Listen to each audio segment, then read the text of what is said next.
If you are a leader in any sort of organisation, you have a duty of care to your people to protect them from bullying and toxic behaviour. As an empathic leader, of course you want to look after your people, but another good reason to nip toxic behaviour in the bud is that sooner or later, if you allow it to go unchecked, it is going to impact on your bottom line. At the root of most bullying behaviour, you will find somebody with narcissistic personality traits. Today, I'm going to share with you a few general tips that will help you keep toxic behaviour at bay, and after that we're going to look at 3 specific scenarios, and I'm going to share strategies that will help you deal with those. Okay, so here are 5 general tips that will help you keep your workplace toxic free. Tip number 1, make sure that all your policies and job descriptions are accurate and up to date. Tip number 2, nip all toxic, unacceptable, unreasonable behaviour in the bud. Don't ignore it. It's not going to go away, and if you don't address it, you are sending out a message to your teams that this sort of behaviour is okay. Tip number 3, address the behaviour. Don't attack the person, and don't turn your conversation into a character assassination. Tip number 4, when you're having that important conversation with the toxic person in your workplace, make sure you use the pronoun we as much as possible rather than I or you. You are subtly emphasising the importance you place on the team rather than individuals. Tip number 5, keep your conversations businesslike and factual. This is not the place to talk about how something makes somebody feel. And if you are dealing with a narcissist, they have very little or no empathy, so that line is not going to be productive. Okay, so now we're going to move on to looking at, in a bit more detail, 3 very typical types of behaviour that a narcissist will display in the workplace.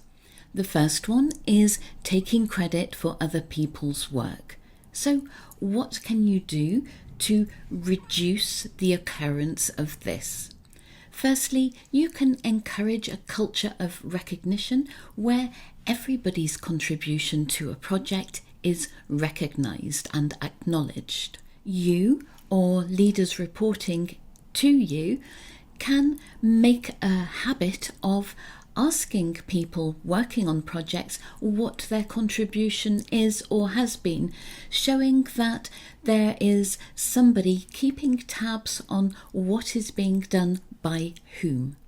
Another typical type of behaviour that we get from somebody who is trying to further their own career at the expense of others is hoarding or withholding information. A narcissist may hoard or withhold information in order to retain a certain level of control over the other people working on the project, and also to make life difficult and make work difficult for other people in their team, so they won't be able to perhaps complete their task effectively. So what can you do to prevent this from happening or to limit the damage?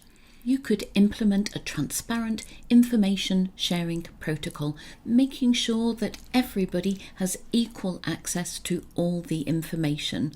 And if there is remote work involved, making sure that you have given access to an information sharing platform to everybody who needs it. The third scenario is when narcissists exhibit a sense of entitlement, and this may be in a very obvious way or it may be more subtle.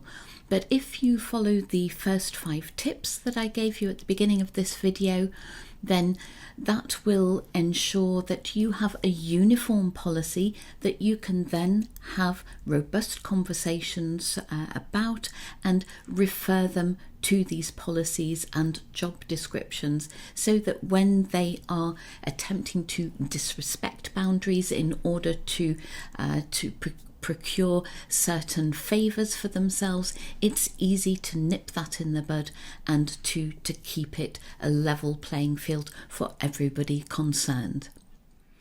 I would love for you to share your experiences of dealing with these behaviours and other types of toxic behaviour in your workplace. So please do share in the comments your experiences. If you've enjoyed this video, don't forget to give it that thumbs up. See you next time.